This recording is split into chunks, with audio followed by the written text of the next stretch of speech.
आश्रयामधल्या मुलांना दुसऱ्या गोष्ट विरोधाबद्दल बोलले पालकांच्या कसं पाठवू मुलांना, आम्हाला कामं करायला लागतात अशा प्रकारचे. तर असे अनुभव आम्हाला आले. म्हणजे मुकुंदराव पण इथे आहे, माझ्या आधीपासून मुकुंदराव काम करतायत आश्रय करतात. मी 2003 पासून हा प्रकल्प आहे मुकुंदराव, बरोबर ना. 2008 पासून मी जॉईन झालो. म्हणजे जेव्हा 2005 पासून मी यायचो, पण एक डोनर म्हणून यायचो किंवा मदत करणारा म्हणून यायचो. पण मी जेव्हा कंटिन्यू येत गेलो तो डॉक्टर मुनगंटीवार साहेब त्याचे संस्थेचे अध्यक्ष होते आणि वसंतराव थोटे हे सचिव होते. तर त्यांनी माझ्या तिकडे बघितलं असेल, ते म्हणाले की नाही तू पण काम कर संस्थेसाठी. आणि 2008 पर्यंत सगळ्यांचं नाव हे परिचित आहे. श्री सुनीलजी कुहीकर जे तरुण भारतला सीईओ होते, ते त्या संस्थेचे त्या व्यवस्थापन समितीचे सचिव होते. आशिष, आता तुला ही जबाबदारी सांभाळायची आहे, मला आता नागपूरला जायचंय, माझी बदली झाली असं म्हणून त्यांनी ती मला जबाबदारी दिली. आणि तेव्हापासून सलग 2008 पासून तर आता 2025 सुरू आहे. मी आश्रयशी जोडलं. आता संस्थेचं पण काम माझ्याकडे दायित्व आहे, सेवा समितीचं सचिव म्हणून. तर असे विरोध जे आहेत ते होत राहतात. पण जेव्हा आता आम्ही ते सिस्टम चेंज केलाय, पहिले पालक जेव्हा मुलांना भेटायला यायचे, कारण माझ्याकडे सिंगल पेरेंट्स मुलं आहेत, तर जेव्हा पालक भेटायला यायचे तर आमच्याकडे सिस्टम होतं की भेटणे आणि जाणे. मी ते सिस्टम चेंज केलं की तुम्ही राहा एक दिवस, म्हणजे यांचं जे डेली रुटीन आहे तुम्ही बघा. तर जेव्हा ते डेली रुटीन बघायला लागले की ही मुलं जे आमच्या घरी राहून काम करत नसायचे, स्तोत्र यायचं नाही, सकाळी उठायचं नाही, दिवसभर फिरत राहायचे, तर आता ते पालक असे म्हणतात की कृपया करून यांना गावाला पाठवू नका. तर ही कामाची पावती आहे, तुम्ही यांना तिथेच ठेवा, आम्ही तिथे भेटायला येतो, आम्ही तिथे एक दिवस राहतो, सफिशियंट आहे. गावाला आले की यांचे सगळे ते जुने मित्र भेटतात आणि पुन्हा सवय तुटतात.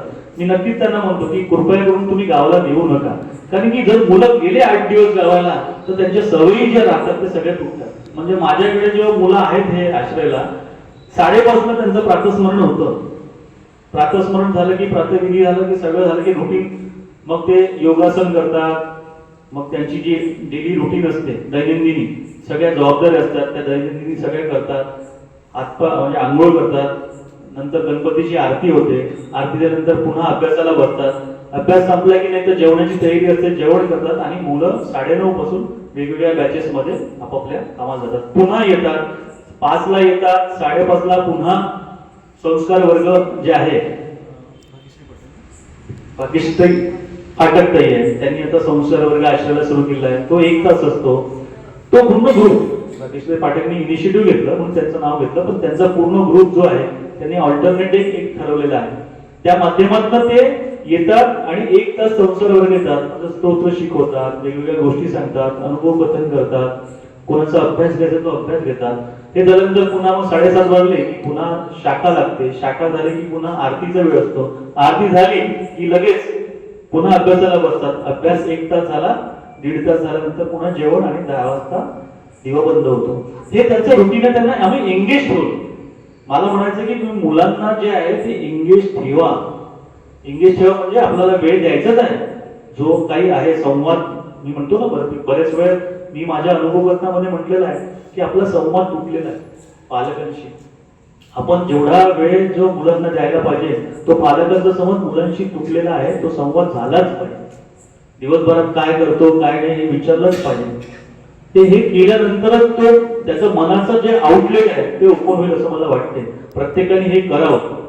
आणि विरोध डॉक्टर साहेब म्हणत आता तसा कोणताही विरोध त्या विद्यार्थ्यांमध्ये म्हणजे इतर पण जे आहे आमचे जे छात्रावास आहे मुलचेरा, कोरची, एटापल्ली, सिरोंचा, इथे पण छात्रावास आहे, तिथे पण असा कोणताही विरोध होताना दिसत नाही. उलट ते आता मदत करायला तयार आहे आम्हाला.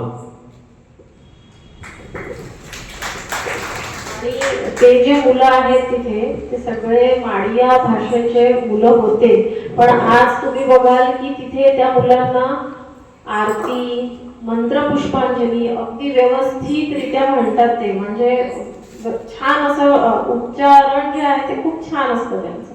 दादांनी जे म्हणलं की यंत्रणा काही विरोध झालेला आहे का, तर माझ्या कामामध्ये काम करत असताना माझ्या सोबत जी यंत्रणा आहे, जसं जिल्हा बाल संरक्षण कक्ष आहे, Ballarshah child line, Chandrapur child line आहे, जिल्हाधिकारी कार्यालय आहे, पूर्ण पोलीस डिपार्टमेंट आहे, आरोग्य विभाग आहे. या सगळ्यांशी व्यवस्थित कोऑर्डिनेशन ठेवलेलं असल्यामुळे कुठेच काहीच अडचणी येत नाही. पटापट अर्ध्या रात्री जरी 2 वाजता फोन केला चिंचोळे सरांना तरी डॉक्टर लगेच पाठवतात ते, कारण कुठल्याही अर्ध्या रात्री फोन येतो की ही अशी अशी क्रिटिकल केस आलेली आहे आणि आत्ता त्यांना भरती करायचं आहे. इवन एखादी रेप विक्टिम आली तर पोलीस अधीक्षकांचा फोन येतो की पहिले बाल कल्याण समिति को बुलाओ, उनसे बात करो, वो लड़की आई है, पहले उनसे कोऑर्डिनेट करो कि क्या हो रहा है क्या नहीं, पहले उनके सामने बच्ची बोलती है क्या. तर कधी रात्री अपरात्री पण जावं लागतं हॉस्पिटलला 2 वाजता 4 वाजताही फोन येतो बालगृहातनं. म्हणजे फोन सतत हा सुरूच असतो, रात्री पण सकाळी पण सुरू असतो. तर कुठल्याच यंत्रणेकडनं काहीच असा त्रास नाही. सगळ्यांचं छान कोऑर्डिनेशन असल्यामुळे काम व्यवस्थित सुरू आहे.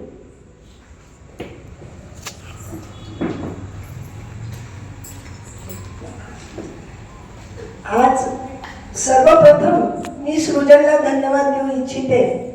आशिष आणि क्षमा या जोडीचं काम खूप छान आहे एवढं मला माहित होतं, पण क्षमाच्या कार्याची इतकी सविस्तर माहिती इथे मिळाली त्याबद्दल खरंच सृजनचं अभिनंदन करते. आणि मी तुला एक सांगू इच्छिते, जे तू आता काही सांगितलंय की मुलींचं वसतिगृह आहे, तिथे त्यांना काही शिकायचं असेल त्यांना त्यासाठी जर मदत काही पाहिजे असेल, कधी शिलाई मशीनवर किंवा तुला जे हवी असेल तर संस्कार कडून मी ती करायचा नक्की प्रयत्न करेन.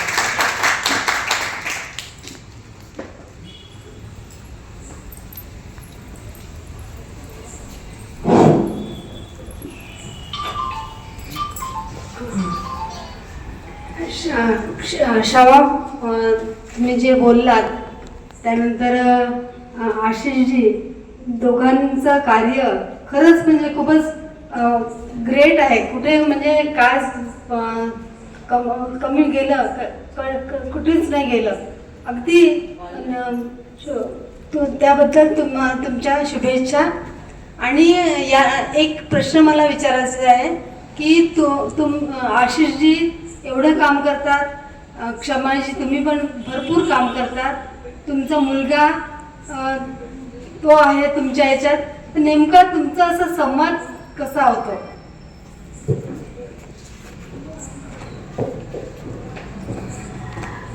आमचा रुटीन ठरलेला आहे. तो बरोबर शाळेतनं आला, मी ऑफिसला जरी असली तरी तो शाळेतनं आला की पहिले मला फोन करतो, आई मी आलेलो आहे. मग आमचं दोघांचं एक 10 मिनिटं तरी आम्ही बोलतो. मग त्याला सगळे इन्स्ट्रक्शन देते मी, तो पण माझ्याशी बोलतो आणि तो आपलं काम करून व्यवस्थित ट्युशनला जाणे. मग आल्यानंतर मी 8-8:30 आली की तो असतोच, मग आम्ही त्याच्याशी बोलतो. आणि जेवणाचं जे आम्ही म्हटलं ते आम्ही सोबत बसतो, म्हणजे त्याला पण तसं सांगितलेलं आहे. तर आम्ही दोघं आणि तो आम्ही तिघंही सोबत बसतो, जेणेकरून जेवता जेवता तरी त्याच्याशी आम्ही दिवसभर जरी वेळ नाही देऊ शकलो तरी संध्याकाळी त्याला वेळ द्यायचा आणि संध्याकाळी त्याच्याशी बोलायचं, कारण दिवसभरात काय झालं हे आपल्याला माहीत असायला पाहिजे. आणि तो जेव्हा जेव्हा काही काम पडलं तेव्हा मला फोन करतो आणि फोन उचलते मी. असं नाही की मी कामात आहे म्हणून फोन उचलणार नाही. त्याचा फोन उचलून मी त्याच्याशी बोलते की काय झालंय म्हणून, आणि त्याला काही वाटलं तर तेव्हा मग तसं आम्ही सांगतो. बाबालाही करतो आणि मलाही. तर आम्ही कामात असलो तरी त्याला पूर्णपणे वेळ देण्याचा प्रयत्न करतो आणि संवाद साधत असतो.